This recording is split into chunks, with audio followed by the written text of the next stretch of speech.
We are here to raise up our voices because 1 in 8 children in Pennsylvania lives in deep poverty.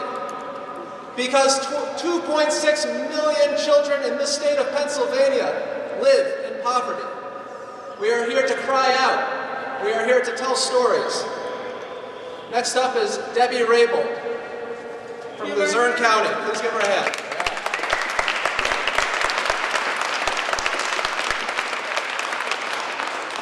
My name is Debby Rabold. I'm from northeastern Pennsylvania, and I am here speaking on behalf of myself and my imprisoned autistic son, Aaron Rabold, and other low-income mothers and people with disabilities.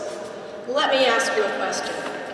How do you turn a disabled individual who has no money, no assets, and no value to society into an income-producing commodity?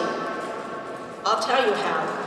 You arrest him, secure a conviction, and sentence him to decades in prison where he's worth over $40,000 a year to the prison industry.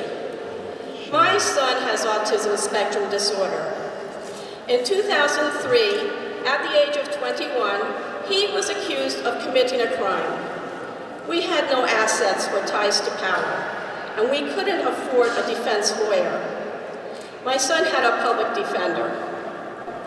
There was no evidence to support the charges, but rather than focusing the trial on whether or not he committed a crime, they focused the trial on whether he was mentally ill or legally insane. His mental disability was equated with criminal behavior. No questions asked. My son was sentenced to 14 to 28 years in Pennsylvania State Prison. He has been in prison for 15 years. Over the years, 3 independent investigators have examined his case, and they each told me that they believe my son is innocent. The $40,000 Pennsylvania spends annually per inmate is not spent primarily on food, medical care, rehabilitation, or housing for inmates. Rather, it is spent on corporate and other salaries, lawsuits, and rising pension costs. It's also not spent on the things those of us who are poor need in our communities: education, benefits, housing, and a decent income. I have spent the last 15 years of my life fighting for justice, not only for Aaron, but for all the wrongly accused, the badly treated, the 29% of prisoners with mental health issues, and the poor who couldn't afford effective legal representation.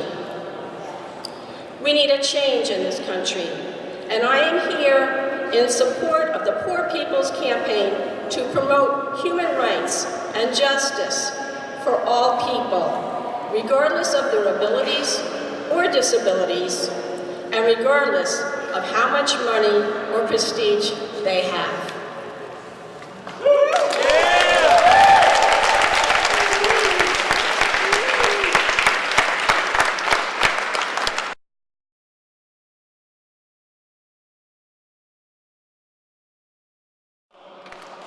Somebody's hurting my brother, and it's gone on far too long, and we won't be silent anymore. Let me hear you watching it. Somebody